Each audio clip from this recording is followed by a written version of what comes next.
Salut tout le monde, bienvenue dans le Shack numérique pour une autre vidéo faite un peu sur le fly, je dirais. Vidéo style unboxing, c'est la première fois que je fais ça, donc je voulais vous montrer ce que j'ai reçu par la poste cette semaine. Je me suis gâté un petit peu, c'est tous des trucs que je me suis payé, aucun produit sponsorisé, donc vous me direz ce que vous en pensez, puis on se revoit après la vidéo pour vous expliquer qu'est-ce qui s'est passé exactement et le pourquoi je me suis payé ces trucs. Donc, bon visionnement et à tantôt.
Alors voilà, ceci était mes achats dernièrement que j'ai fait.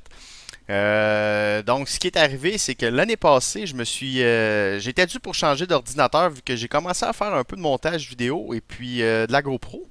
Mon ancien ordinateur avait 12 ans et puis l'intérieur commençait à être un petit peu à refaire. À un moment donné, ça fait un temps et puis la technologie évolue. Donc, j'ai voulu acheter tous mes trucs les plus importants. J'ai peut-être acheté pour 75% des affaires les plus importantes. Carte graphique, une carte mère, aussi processeur, tu sais, tout le cœur. Ça l'était acheté. Mais j'ai gardé mon ancien casing. Et puis, la petite erreur que j'ai faite, c'est que j'ai commandé, vu que je connaissais pas tant ça non plus, j'ai commandé une carte mère micro ATX, une petite carte mère. Et puis, ma carte graphique, c'est une 3 fans. Donc, j'ai réussi à la plugger. Tout, tout fonctionne. Ça fait un an que tout marche super bien. Sauf que elle prend tellement de place que j'ai pas accès à brancher ma carte de son dans l'autre socket.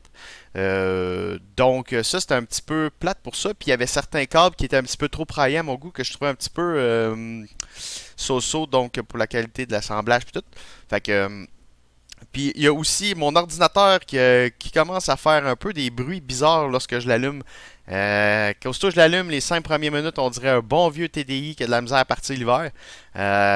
C'est les fans, les bearings sont slack. Puis je me suis dit, bon, tant qu'à faire, je me suis acheté dans le fond une carte mère, une ATX, une grosse carte mère qui va fitter avec ma carte graphique. Et puis j'ai changé de casing, donc de nouvelles fans aussi qui sont intégrées, que j'ai tout changé ça, mon power supply, parce que j'ai voulu tout changer mes câbles, mon câblage aussi, parce que j'avais des vieux câbles, j'avais un vieux power supply Cooler Master, me semble. Les couleurs de câbles étaient jaune, noir et rouge. Je trouvais que ça faisait un petit peu. Ça, c'est uniquement des goûts personnels, ça fonctionne très bien. Mais donc, je change tout le câblage, je mets tout ça comme vous avez vu, tout est en blanc et noir le plus possible pour que ça fasse le plus propre. Donc, ça a été les dernières pièces manquantes pour mon PC qui est vraiment mis à jour. Je dirais même qu'il me manquerait encore peut-être 3 fans que j'aimerais rajouter. Donc, et qui sait, peut-être qu'à un moment donné, je vais m'acheter un cooling system en liquide, mais pas pour tout de suite. Je pense que ça va être déjà pas mal ça. Puis même que là, il faut que je m'achète un autre SSD. Donc, ça va attendre. J'espère que vous avez aimé la vidéo. Puis, écrivez-moi des commentaires. N'oubliez pas le petit pouce en l'air. Et puis, on se dit à la semaine prochaine. Ciao!